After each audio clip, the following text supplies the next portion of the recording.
তরুণরা যেদিকে যাবে বাংলাদেশ সেদিকে যাবে। হ্যাঁ মানে হচ্ছে এই জুলাই বিপ্লব, এই হ্যাঁ মানে বাংলাদেশ, এই হ্যাঁ মানে ইনসাফ, এবং হ্যাঁ মানে শহীদ ওসমান হাদি হত্যার বিচার। হাঁয়ের বিপক্ষে যদি অবস্থান নেন, নায়ের পক্ষে যদি অবস্থান নেন, দেশের 4 কোটি যে তরুণ আছে তারা আপনাদের বিরুদ্ধে অবস্থান নেবে।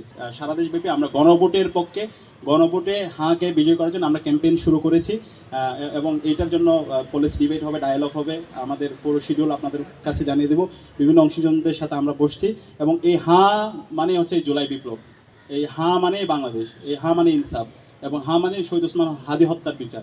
এবং এই হাঁকে বিজয় করার জন্য সারা দেশব্যাপী সচেতনতা তৈরি করা, সেটার জন্য আমরা কাজ করবো। আমরা রাজনৈতিক দলগুলোকে ইতিমধ্যে আহ্বান করছি, তারা যেন এই হাঁয়ের পক্ষে তারা তাদের অবস্থান পরিষ্কার করে। আমরা খুবই উদ্বিগ্ন, রাজনৈতিক দলগুলো, কিছু রাজনৈতিক দল জোট তারা তাদের অবস্থান পরিষ্কার করেছে, কিন্তু কিছু রাজনৈতিক দল এখন পর্যন্ত তারা ঘন্টার পর ঘন্টা বক্তৃতা দেয়, কিন্তু তাদের বক্তৃতার মধ্যে একটি বারের জন্য হা তারা উচ্চারণ করতে পারে না। এটা তো একটা লজ্জার বিষয়। যারা এই ধরনের হাঁকে উচ্চারণ করতে ভয় পাচ্ছেন, 12ই ফেব্রুয়ারি এদেশের জনগণ কিন্তু আপনাদের বিরুদ্ধে গণরায় দিবে। সুতরাং এটা খেয়াল রাখবেন, এখনো সময় আছে, সাবধান হন। হায়ের পক্ষে অবস্থান নেন, অবস্থান পরিষ্কার করেন। হায়ের বিপক্ষে যদি অবস্থান নেন, নায়ের পক্ষে যদি অবস্থান নেন, দেশের 4 কোটি যে তরুণ আছে তারা আপনাদের বিরুদ্ধে অবস্থান নেবে। সুতরাং তরুণরা যেদিকে যাবে বাংলাদেশ সেদিকে যাবে। তরুণরা আগামী বাংলাদেশ বিনির্মাণ করবে।